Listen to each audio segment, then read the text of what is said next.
नमस्कार, 99 न्यूज के इस बुलेटिन में आपका स्वागत है। मैं हूं आपके साथ सोमनाथ तिवारी। बढ़ते हैं आज की खबरों की ओर। धनबाद के रणधीर वर्मा चौक और ऑल इंडिया स्टूडेंट एसोसिएशन ने कम्युनिस्ट AK रॉय का जन्मदिन मनाया, जिसमें AK रॉय की संघर्षों तथा उनके बलिदानों को याद कर उन्हें नमन किया गया। इस कार्यक्रम में जिला संयोजक ज्ञानोदय गोरकी, वीर भगत गोविंदपुरी, अर्जुन विशाल, भाकपा माले नेता अजय प्रजापति, रानी प्रजापति आदि मौजूद थे।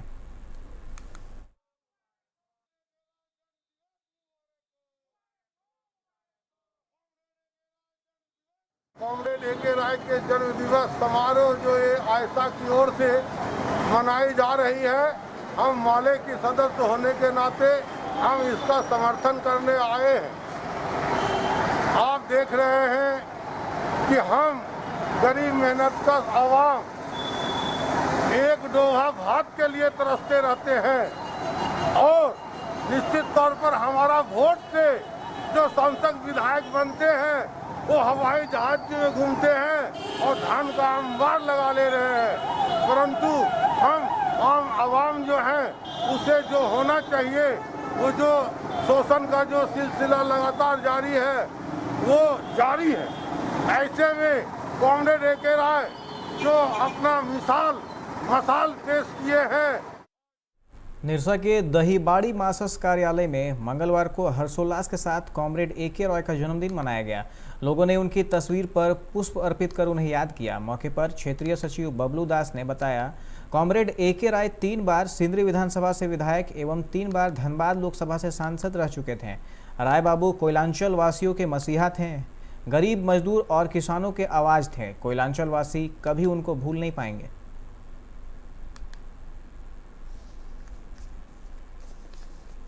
हमारे जो मासस के संस्थापक थे और BCPO के जो हमारे अध्यक्ष रह चुके थे कॉमरेड AK राय, उनका आज जयंती समारोह हम लोग खूब धूमधाम से मना रहे हैं। हम लोग एक अच्छा नेता को खोए, इसका तो हम लोग का मलाल है ही। उन्होंने अपने जीवन भर मजदूर और किसानों के लिए संघर्षशील थे।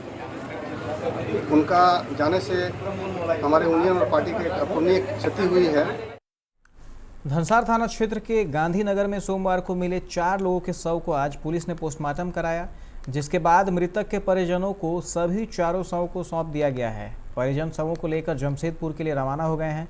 मृतक के परिजनों का कहना है कि सभी का अंतिम संस्कार जमशेदपुर में किया जाएगा। इधर पुलिस जिस कमरे में शव मिला था उस कमरे को सील कर दिया है। पुलिस अधिकारियों ने बताया है कि कमरे को फॉरेंसिक टीम जांच करेगी। हम आपको बताएं कि सोमवार की सुबह धनसार थाना क्षेत्र के गांधीनगर स्थित एक किराए के मकान में एक ही परिवार के 4 सदस्यों का शव बरामद किया गया था, जिसमें बेटे ने अपने पिता समेत सौतेली मां तथा भाई की हत्या कर खुद ही जान दे दी थी।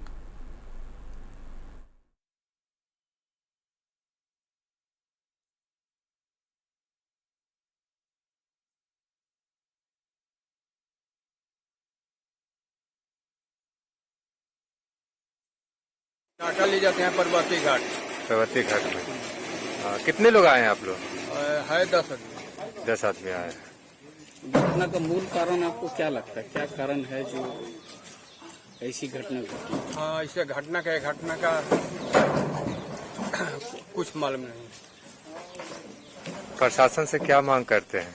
प्रशासन से मांग ही किए हैं जे अब तो घर बंद था, हो गया है कांड। यही 4 आदमी है। आप उनके कौन लगते हैं परिजन से? हम भाई लगते हैं। भाई लगते हैं। धनबाद पुलिस आम जनता का भरोसा जीतने के लिए एक अनूठा पहल की है। इसके तहत जिले के टाइगर पुलिस के जवानों ने मंगलवार को विभिन्न थाना क्षेत्र का भ्रमण कर जनता के बीच भरोसा कायम करने का प्रयास किया।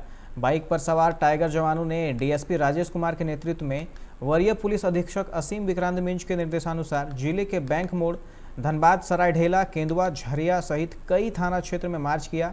ट्रैफिक DSP ने बताया कि टाइगर जवानों के मार्च का मकसद आम जनता के बीच समन्वय कायम करते हुए पुलिस की उपस्थिति दर्ज करना और उनका भरोसा कायम करना है। उन्होंने बताया कि पुलिस का उद्देश्य अपराधियों के मनोबल को तोड़ने का है और जनता का विश्वास जीतने का।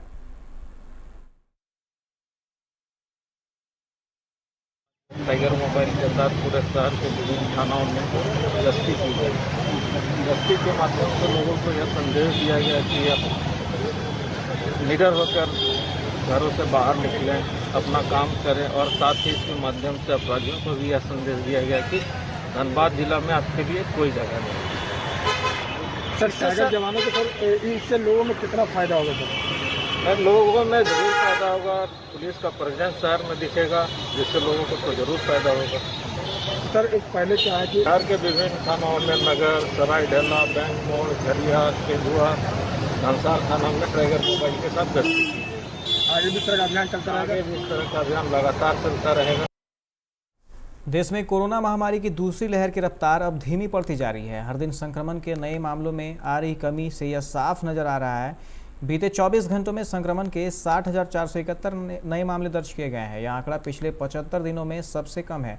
वहीं इस दौरान 2,500 से ज़्यादा लोगों की मौत के मामले सामने आए हैं।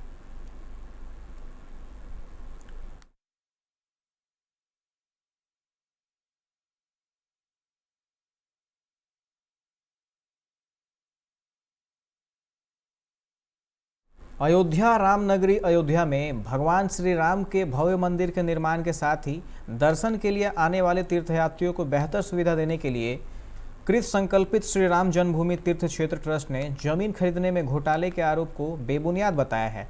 ट्रस्ट का दावा है कि जिन जमीनों को खरीदा गया है उनका मूल्य बाजार दाम से कम ही दिया गया है। अयोध्या में श्री राम जन्मभूमि परिसर से कुछ ही फासले पर बाग बीजेसी मोहल्ला में भूमि की खरीद में रविवार को समाजवादी पार्टी के नेता तथा पूर्व मंत्री तेज नारायण पांडे पवन के घोटाले के आरोप को ट्रस्ट ने बेबुनियाद बताया है। श्री राम जन्मभूमि तीर्थ क्षेत्र ट्रस्ट के मुताबिक जमीन का एग्रीमेंट पहले ही हो चुका था। हमने जमीन की औसत से भी कम कीमत चुकाई है।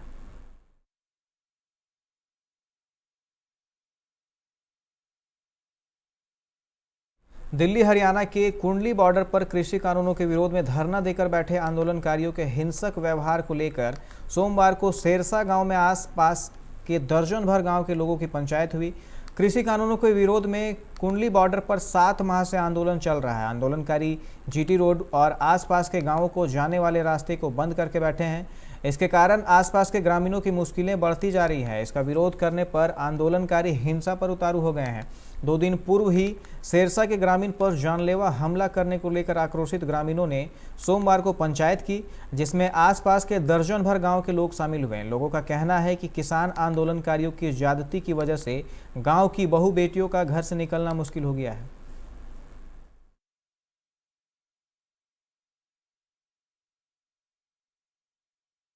भारतीय पुरातत्व सर्वेक्षण द्वारा संरक्षित स्मारकों व संग्रहालयों को 16 जून से पर्यटकों के लिए खोल दिया जाएगा। केंद्रीय पर्यटन मंत्री प्रहलाद पटेल ने भी ट्वीट कर यह जानकारी दी। उन्होंने कहा, पर्यटक कोरोना नियमों का पालन करते हुए स्मारकों का भ्रमण कर सकते हैं। पिछले दिनों कोरोना के कारण राजधानी स्थित लाल किला, कुतुब मीनार व आगरा के ताजमहल समेत अन्य स्थलों को बंद कर दिया गया था।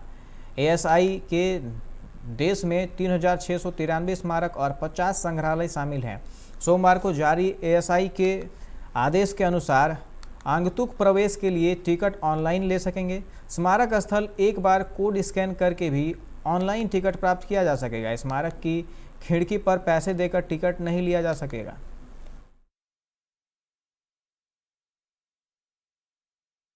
कोरोना महामारी के बीच भले ही श्री अमरनाथ यात्रा को लेकर अभी जम्मू कश्मीर प्रशासन ने कोई फैसला नहीं लिया है, लेकिन यह यात्रा बालटाल रूट से सीमित संख्या व सीमित अवधि के लिए शुरू की जा सकती है। दरअसल श्री अमरनाथ जी श्राइन बोर्ड ने गत 7 जून को बालटाल रूट पर सफाई, रखरखाव व अन्य प्रबंधों के लिए टेंडर मांगे हैं। इससे उम्मीद की जा रही है कि प्रशासन बालटाल रूट से यात्रा शुरू करने को लेकर गंभीरता से विचार कर रही है।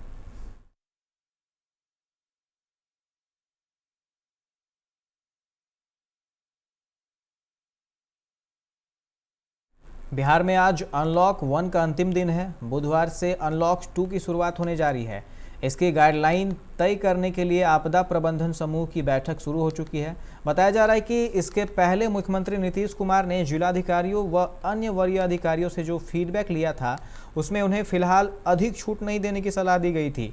ऐसे में माना जा रहा है कि अनलॉक 2 में अनलॉक 1 की छूटों में ही हल्का बदलाव किया जाएगा।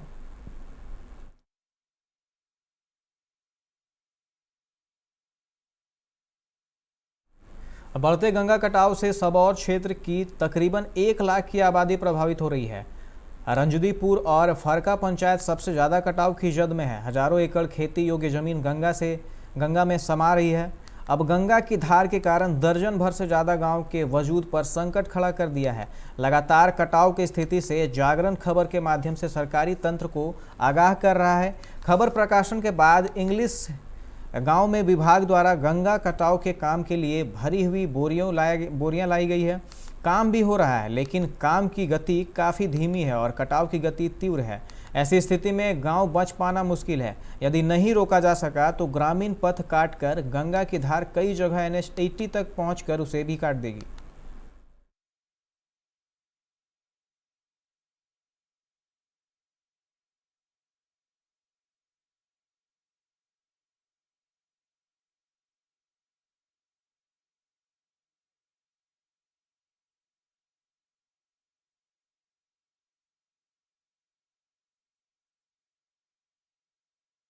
चिराग पासवान को चाचा पशुपति पारस झटके पर झटका दे रहे हैं। पार्टी में घमासान चरम पर है। अब लोजपा के राष्ट्रीय अध्यक्ष की कुर्सी के लिए पशुपति पारस और चिराग पासवान के बीच खींचतान शुरू हो गई है। लोक जनशक्ति पार्टी के संसदीय दल के नेता बनने के बाद पशुपति कुमार पारस आज मंगलवार को पटना पहुंचे हैं। माना जा रहा है कि वे प्रदेश के लोजपा नेताओं से भी समर्थन जुटाने की कोशिश करेंगे। उन्होंने 17 जून को दिल्ली में राष्ट्रीय कार्यकारिणी की बैठक बुलाई है। इसमें राष्ट्रीय अध्यक्ष का चुनाव होगा। पारस ने दावा किया कि पार्टी में उनका साथ बहुमत है।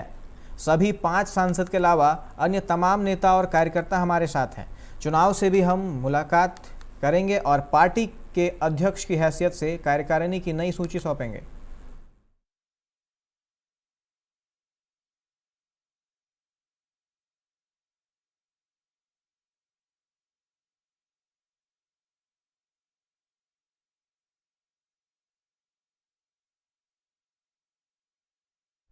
प्राचीन नालंदा विश्वविद्यालय के भग्नावशेष मई 2016 में यूनेस्को की विश्व धरोहर सूची में शामिल किए गए तो उम्मीद जगी थी कि अब यहां का कायाकल्प हो जाएगा। पर्यटन सुविधाएं विश्व स्तरीय हो जाएंगी और भग्नावशेषों का रखरखाव व बेहतर तरीके से होगा, परंतु ऐसा कुछ नहीं हो सका। उल्टे विश्वविद्यालय परिसर की 4 दीवारी 5 से 6 जगहों पर ढह गई। प्राचीन दीवारें व चैत्यों पर घास पात उग गए हैं। आसपास के पशुपालक बैरोकटोक 4 दीवारी के अंदर आकर घास काट ले जाते हैं।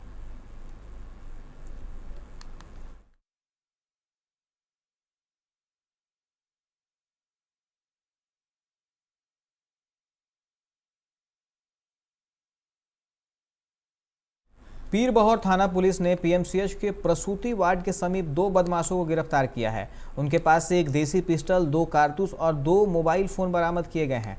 आरोपितों की पहचान पीएमसीएच सी ब्लॉक क्वार्टर निवासी मदन मोहन शर्मा और राजेंद्र सर्जिकल ब्लॉक क्वार्टर में रहने वाले विशाल कुमार के रूप में हुई है। विशाल पर 2014 में हत्या का एक मामला दर्ज हुआ था।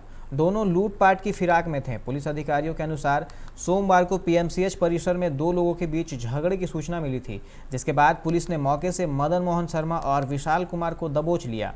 तलाशी लेने पर उनके पास से देसी पिस्टल व कारतूस बरामद हुए।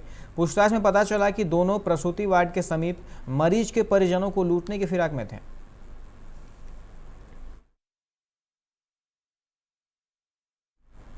अभी के इस बुलेटिन में फिलहाल इतना ही। तमाम खबरों के लिए आप देखते रहे 99 न्यूज। नमस्कार।